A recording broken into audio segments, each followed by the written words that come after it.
మొన్న శనివారము మీకు ఈ బొద్దింకల గ్యాంగ్ అంతా కలిసి ఒక పెద్ద పోరాటం చేయాలని అనుకున్నారండి. ఇందులో ఎవరు అంటే మీకు ఈ కార్పొరేట్ సంస్థలు ఉంటాయి చూసారా వాళ్ళు, ఎందుకంటే వాళ్ళ ఇన్వెస్ట్మెంట్స్ ఎక్కువ ఉన్నాయి. అలాగే మీకు మమతా బెనర్జీ గారు ఈవిడని కూడా పిలవాలి.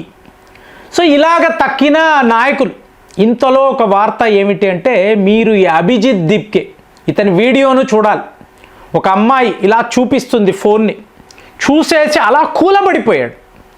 అంటే అర్థం ఏమిటి అంటే మీడియా ఏమి రాస్తుందంటే, అబ్బా మన దెబ్బకు ధర్మేంద్ర ప్రధాన్ రాజీనామా చేసేసాడు, వావ్ వాట్ ఏ మూమెంట్ అన్నట్టుగా మీకు అనిపిస్తుంది.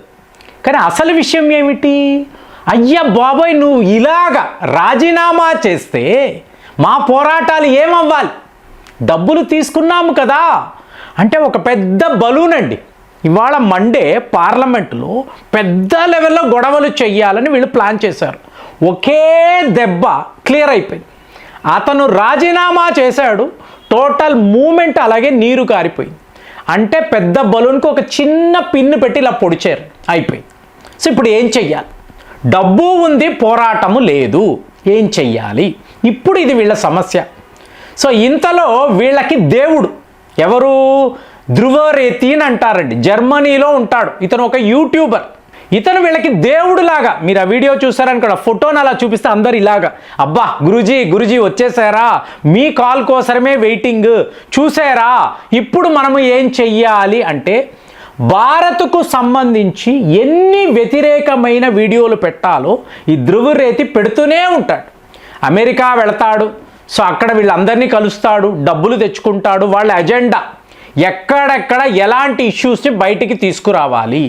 సో దీనిని ఇలాగ ఈ భారత్లో ఉండే యువకులు వీళ్ళని ఎలా రెచ్చగొట్ట, ఇవాళ అంటున్నారు కదా ఇన్ఫ్లుయెన్సర్స్ అండి, వీళ్ళు యూట్యూబర్స్ కాదు ఇన్ఫ్లుయెన్సర్స్ అంటే ఏంటి మీకు అర్థము, మీరు మెయిన్ స్ట్రీమ్ మీడియాలో వార్తాపత్రికల్లో ఏమైనా రాయండి, మీరు ఎలాంటి క్యాంపెయిన్ అయినా చెయ్యండి, కానీ స్టూడెంట్స్ మాత్రం, విద్యార్థులు మాత్రము మేము చెప్పేదే వింటారు. మంచిదే కదండి, ఒక వ్యక్తి పిల్లలను ఉద్దేశించి విద్యార్థులను ఉద్దేశించి మంచి విషయాలు చెప్తే ప్రతి వాళ్ళు యాక్సెప్ట్ చేయాలి కదా.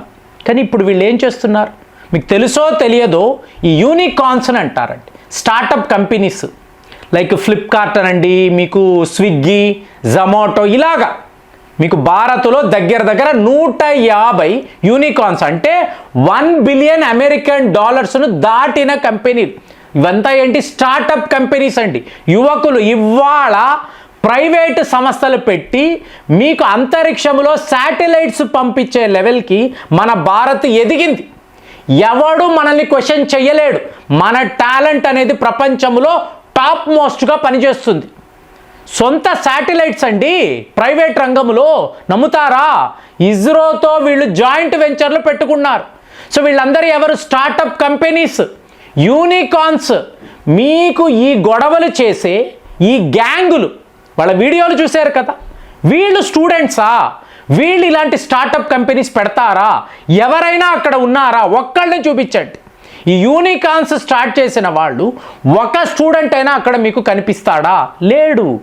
మరి అలాంటిది వీళ్ళు చూడండి, ఇప్పుడు ఒక్క వెస్ట్ బెంగాల్లో వీళ్ళు ఓడిపోయారు అనిన వెంటనే అమెరికా నుంచి పరిగెట్టుకొస్తున్నారు, వచ్చి కాక్రోచ్ జనతా పార్టీ ఇంతకు ముందు పెట్టొచ్చు కదా, అడిగితే ఆ జడ్జి గారు ఏదో అన్నారండి, మొదలుపెట్టి అవకాశం దొరికింది కాబట్టి ఇమీడియట్గా, మరి అంతకు ముందు ఎందుకురా మీరు చెయ్యలేదు అంటే, అక్కడ వెస్ట్ బెంగాల్ లూటింగ్, విపరీతమైన లూటింగ్ కదండి, ఎవరికి ఏ ప్రాబ్లం లేదు.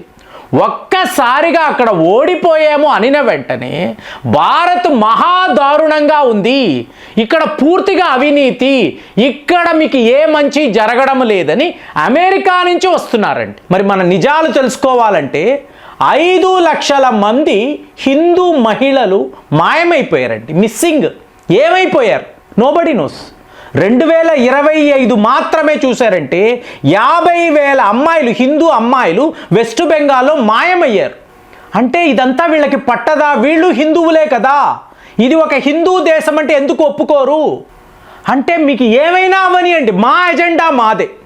దేశము ఏమైపోయినా ఇప్పుడు వాడేమంటాడండి, ఎలక్షన్ అవ్వని మే 4వ తారీఖు అయిన తర్వాత 4000 రూమ్స్ నేను బుక్ చేశాను, మీ ఇళ్లలోకి వచ్చి మీ మహిళలను తీసుకువెళ్ళి మానభంగాలు చేసి తీసుకొస్తాం, ఎవడు ఆపుతాడో చూస్తాను. ఇదానండి దేశము.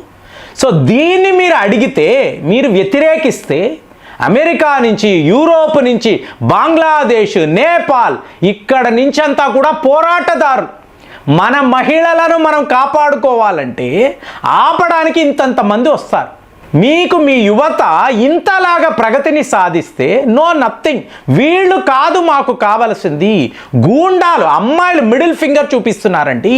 వీళ్ళు ఎక్కడ చదువుకున్నారు, ఏ కాన్వెంట్లో చదువుకున్నారు, ఏ కాలేజీ నుంచి వస్తున్నారు, వీళ్ళ అమ్మా నాన్నలు ఏమిటి, ఓపెన్గా ట్విట్టర్లో, ఫేస్బుక్లో డైరెక్ట్గా వీళ్ళు ఇలా కనిపిస్తే తండ్రి ఏం చేస్తాడు, లాగి కొడతాడు.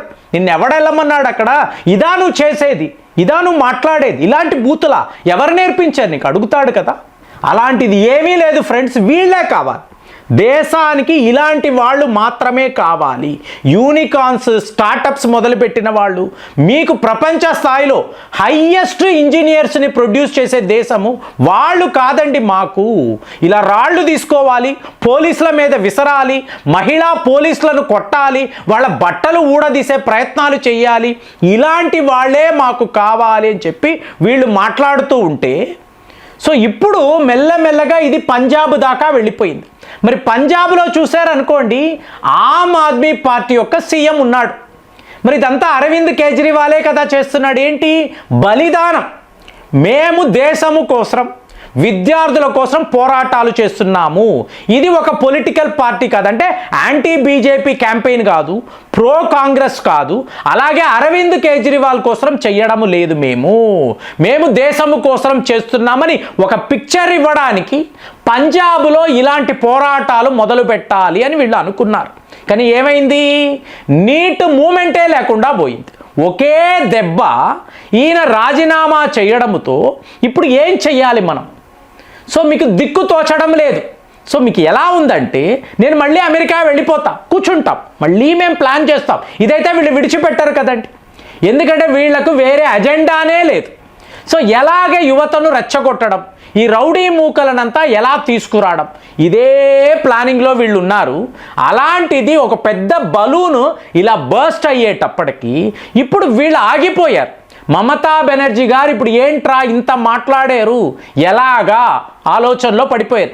అంటే ఎవరైతే దేశానికి చెడు చేస్తున్నారో వాళ్ళను గ్రూపుగా కలుపుకోవాలి అంటే ఏం చెయ్యాలంటే, సో ఇప్పుడు మన వరకు మనము ఏమి ఆలోచించాలండి అంటే, నిజాలు ఏమిటి, ఇది నా దేశము, మేము భారతీయులము, మా దేశాన్ని మేము కాపాడుకుంటాము. సో ఇలాగ విదేశీయ శక్తులు నథింగ్, మీరు ఎన్ని ప్రయత్నాలు చేసినా కూడా ఇక్కడ ఏమీ జరగదు అనే ఆ నిజాన్ని. ఎందుకంటే ఒకటి ఫ్రెండ్స్, ఇప్పుడు ఒక మిత్రుడు ఆయన మంచి ఉద్దేశంతోనే పెట్టారు. సునీత అనబడే హెడ్ కానిస్టేబుల్, ఈవిడ తలకు తీవ్రంగా గాయాలు అయ్యాయి, ఈవిడ ప్రెగ్నెంట్, మరణించారు అని పెట్టారు. ఇది చెప్పండి అన్నారు. తరువాత నేను ఏఎన్ఐ వాళ్ళకి మెయిల్ పెట్టాను, ఇది నిజమా అంటే, ఏఎన్ఐ అన్నప్పుడు ఏంటి, ఏషియన్ న్యూస్ ఇంటర్నేషనల్, చాలా ఏళ్ల తరబడి ఉండే నమ్మకమైన ఒక మీడియా. సో వాళ్ళు అలాంటివి ఏం జరగలేదండి, మేము పోలీస్ డిపార్ట్మెంట్తో కూడా మాట్లాడాము, లేదు అలాంటిది ఏమి ఏంటి అర్థం ఏంటి, సత్యం జ్ఞానం అనంతం బ్రహ్మం అంతే. సో మీరు ఎప్పుడూ కూడా నిజాలు, సత్యము వైపే ఉండాలి, ఏది ట్రూతో అదే మాట్లాడాలి. అలాంటిది లేకుండా పోయిందండి. మన హిందూ మహిళలు ఇలా అయిపోయారని ఎవరైనా బాధపడుతున్నారా? ఇంతమంది 150 మంది పోలీసులు గాయాల పాలయ్యారు కదా, ఎవరైనా ఆలోచించారా? ఏ ఒక పొలిటికల్ పార్టీ అయినా వెళ్ళి వాడిని పరామర్శించిందా? కాదు. మనం అక్కడ ఉండకూడదండి. ఏది నిజమో దాని వైపే నిలబడాలి. అలాంటిది జాతి మీద ఇంతంత పెద్ద కుట్రలు వీళ్ళు చేస్తూ ఉంటే దీని విషయంలో మనం ఏం చెయ్యాలి, మీకేమనిపిస్తుంది? కామెంట్స్లో రాయండి. మళ్ళీ వచ్చే వీడియోలో కలుద్దాం. జై హింద్.